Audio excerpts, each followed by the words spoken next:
சில பேர் யானையால் தாக்கப்பட்டிருக்கிறார்கள். அது அவர்கள் எதிர்பார்க்காமல் நடந்த ஒன்று.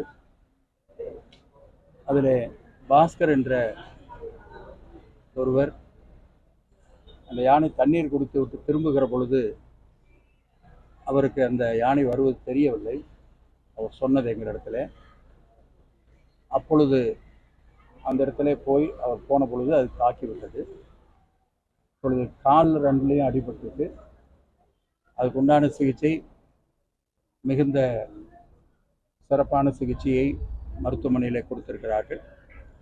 அவர்களும் அந்த மருத்துவமனையிலே சிறப்பாக சிகிச்சை கொடுப்பதாக எங்களுக்கு தெரிவித்தார்கள். மாண்பு முதலமைச்சர் அவர்கள் ஏற்கனவே இங்கே சென்று அவர்களை எல்லாம் பார்க்க வேண்டும் என்று எங்களுக்கு சொல்லியிருந்தார்கள்.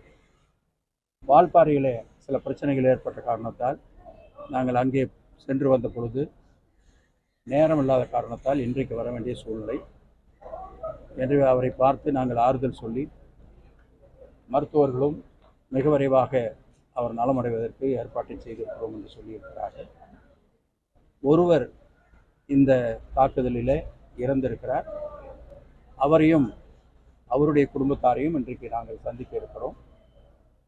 இன்றைக்கு இவர் பாதிக்கப்பட்டதற்காக அவர்களுக்கு மருத்துவ உதவிக்காக ஒரு 59,000 ரூபாய் கொடுக்கப்படுகிறது. அதுபோல் மேலும் 2 பேர் மருத்துவமனையில் இருக்கிறார்கள், தனியார் மருத்துவமனையில். அவர்களுக்கும் அதே மாதிரியான உதவி அரசனுடைய சார்பாக செய்யப்படுகிறது.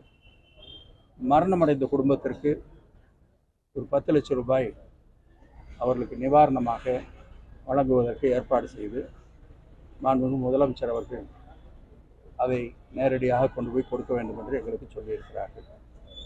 எனவே அந்த வகையிலே இன்றைக்கு அந்த குடும்பத்தையும் சந்தித்து அவர்களுக்கு தேவையானதை செய்ய வேண்டும் என்று இருக்கிறோம். அது மட்டுமல்லாமல் எங்களுடைய கட்சியினுடைய நிர்வாகிகள் அவர்களுடைய பொறுப்பில் சில உதவிகளை செய்ய வேண்டும் என்று அவர்களும் செய்திருக்கிறார்கள். எனவே இது மிக பாதுகாப்பாக ஒரு இருக்க வேண்டிய இடம் அந்த இடம் என யானை வருவதை நாம் தவிர்க்க முடியாது. எனவே அப்படிப்பட்ட இடங்களில் சென்று வரக்கூடியவர்கள் மிகுந்த எச்சரிக்கையாக அவர்கள் கவனமாக இருக்க வேண்டும் என்ற வேண்டுகோளை இந்த நேரத்தில் நாங்கள் வைக்கிறோம். அது மட்டுமல்லாமல் சில இடங்களில் இப்பொழுது ஈரோடு மாவட்டத்திலேயும் சரி, கோவை மாவட்டத்திலேயும் சரி, சில இடங்களிலே யானை ஒரு எல்லை தாண்டி வருகிறதா என்பதை துறையினுடைய சார்பாக அவர்கள் கவனிக்கிறார்கள். எனவே அதை தடுப்பதற்கு என்ன நடவடிக்கை எடுக்க முடியும் என்பதை துறையினுடைய அமைச்சர் அவர்களும் அதிகாரிகளும் சேர்ந்து சில கருத்துக்களை எங்களுக்கும் சொல்லி இருக்கிறார்கள். எனவே அந்த அடிப்படையில் துறை அவ்வளவு கவனமாக இருந்தாலும் கூட பொதுமக்கள் மிகுந்த எச்சரிக்கையோடு பாதுகாப்போடு இருக்க வேண்டும் என்பது எங்களுடைய வேண்டுகோளாக நாங்கள் வைக்க விரும்புகிறோம். இப்போ அந்த அகழி ஒரு சில இடத்துல இல்லாததுனால தான் யானை இந்த மாதிரி ப்ராப்ளம்லாம் வருது. அதுக்கு எந்த மாதிரி நடவடிக்கை? அதான் இப்போ அந்த அகழி பண்ணுறதுக்காகவும் ஒரு ஃபென்ஸ் புதுசாக ஒரு சில ஸ்டேட்டில் பண்ணியிருக்காங்க. அது நாங்கள் இதில் தான் பார்த்தோம். அப்படி பார்க்குற பொழுது அந்த யானை வந்ததுனாக்க அது வர்றதில்லை. அதுக்கு மேலே ஒரு பேரிகார்ட் மாதிரி தான் இருக்குது. அதுக்கு மேலே அது வெளியில் வர்றதுக்கு முயற்சி பண்ணுறதில்ல. அது மாதிரிலாம் பண்ணுறதுக்கு இப்போ ஏற்பாடு பண்ணி மாண்புமிகு அமைச்சர் அவர்கள் அதையெல்லாம் ஆய்வு செய்து இப்போது இன்னும் ஒரு வார காலத்திற்குள்ளாக ஒரு மீட்டிங் போடலான்னு இருக்கோம். அதாவது ஈரோடு, கோயம்புத்தூர் 2க்கும் சேர்த்து ஒரு மீட்டிங் போட்டு இந்த மாதிரி இருக்கிறதை எப்படி நம்ம தடுக்கலாம் அப்படிங்கிறதுக்கான நடவடிக்கை எடுப்பதற்கு ஏற்பாடு செய்யலாம். ஏற்கனவே கோவை மாவட்டத்தில் இந்த மேன் அனிமல் கான்ஃபிளிக்ட் 4 நாள் அதிகரிச்சுட்டே வரும்போது தடகம் உள்ளிட்ட பகுதியில் ஹாக்காக்குள்ள இருக்கு. அதுல இன்னும் சில பகுதியில் ஹாக்கால இருந்து தளர்வு அமைக்க போறதா ஒரு தகவல் வெளியாயிட்டு இருக்கு. இல்லை, அதாவது யானை வழித்தடமோ அல்லது மற்ற அனிமல் வரக்கூடிய அந்த பகுதியோ ஹாக்காலிருந்து ரிலீஸ் ஆகாது. இப்போ ஹாக்காலிருந்து ரிலீஸ் ஆகிறதுங்கிறது இப்போ நீங்கள் பார்த்தீங்கன்னாக்க ஃபாரஸ்ட்டில் போய் ஒரு வில்லேஜ் டச் பண்ணும். அந்த வில்லேஜ் ஒரு 2 கிலோமீட்டருக்கு மிச்சம் இருக்கிற வில்லேஜ் இருக்கும். ஒரு வில்லேஜை டச் பண்ணிவிட்டு 10 கிலோமீட்டருக்கு போகும். இந்த வில்லேஜை ஹாக்கா ஏரியா 2 கிலோமீட்டரில் முடியுது. அந்த வில்லேஜ் 10 கிலோமீட்டர் போகும். அதனால் அது டிஸ்பாரிட்டி இருக்குது. அதை ஒழுங்கு பண்ணுறதுக்காகத்தான் இப்போ அந்த ஹாக்கா ஏரியாவை அது ரீசர்வே பண்ணதை ஒழிய அதை குறைச்சிட்டு ஆபத்துக்கள் அதிகமாகிற மாதிரி இல்லை. எல்லாமே சர்வே எடுக்கிறாங்க. எங்கெல்லாம் வந்து அனிமல்ஸ் வருது, எங்கெல்லாம் வந்து நிலச்சரிவு ஏற்படும், இதெல்லாம் வந்து கணக்கிட்டு தான் பார்க்கணும்.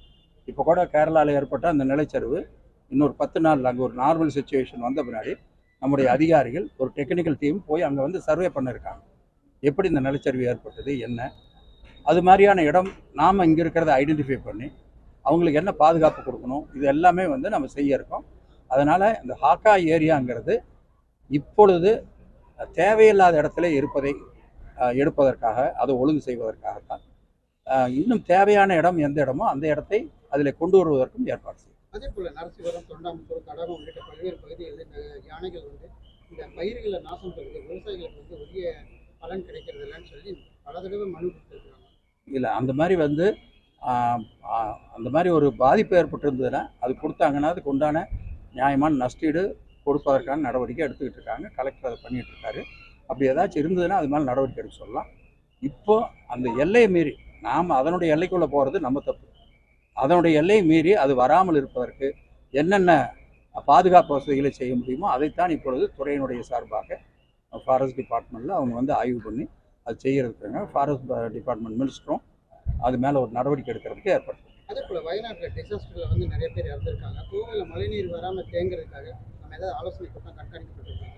மழை தண்ணி அதிகமாக வந்ததுன்னா ஏதாவது முன்னெச்சரிக்கை நடவடிக்கை? இல்லை, அது வந்து ஒவ்வொரு சீசன்லேயும் மாவட்ட ஆட்சித்தலைவர் தலைமையில் அது வந்து நடக்குது.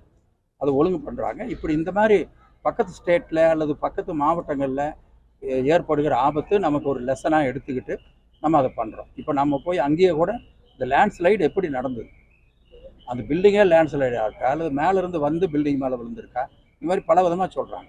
இது எல்லாமே வந்து போய் ஒரு சர்வே மாதிரி எடுத்துகிட்டு இங்கே நம்மகிட்ட வந்து அந்த மாதிரி எங்கெங்கே இருக்கோ அதெல்லாம் ஒழுங்கு பண்ணுறதுக்கான நடவடிக்கை நாங்கள் எடுத்தோம். வனப்பகுதியில் இருக்கிற இன்னும் ஆக்கிரமிப்பு ரெசார்ட்களோ இல்ல மற்ற கட்டிடங்களோ இது வரைக்கும் கோயம்புத்தூர்ல ஒரு நடவடிக்கை கூட எடுத்தது இல்லையே. இல்லை, அதாவது ஃபாரஸ்ட்டில் ஆக்குப்பை போய் அந்த மாதிரி என்க்ரோச்மெண்ட் அப்படிங்கிறது நம்ம ரேராக தான் இருக்க முடியும். ஏன்னா அவங்க வந்து ஒரு இதை அலோவ் பண்ண மாட்டாங்க. கோயில் வந்து ஏதாச்சும் ஒரு ரோடு போடுறது கூட அவங்க அவ்வளோ சுலபமாக அலோவ் பண்ண மாட்டாங்க. அதனால் அப்படி இருக்கிறதுக்கு சான்ஸ் இல்லை. அப்படி இருந்ததுன்னா அந்த துறையினுடைய சார்பாக அவங்க நடவடிக்கை எடுப்பாங்க. Thank you sir. சிஎம் வந்து 9ஆம் தேதி கோயம்புத்தூர் வராங்க. முதல்ல வந்து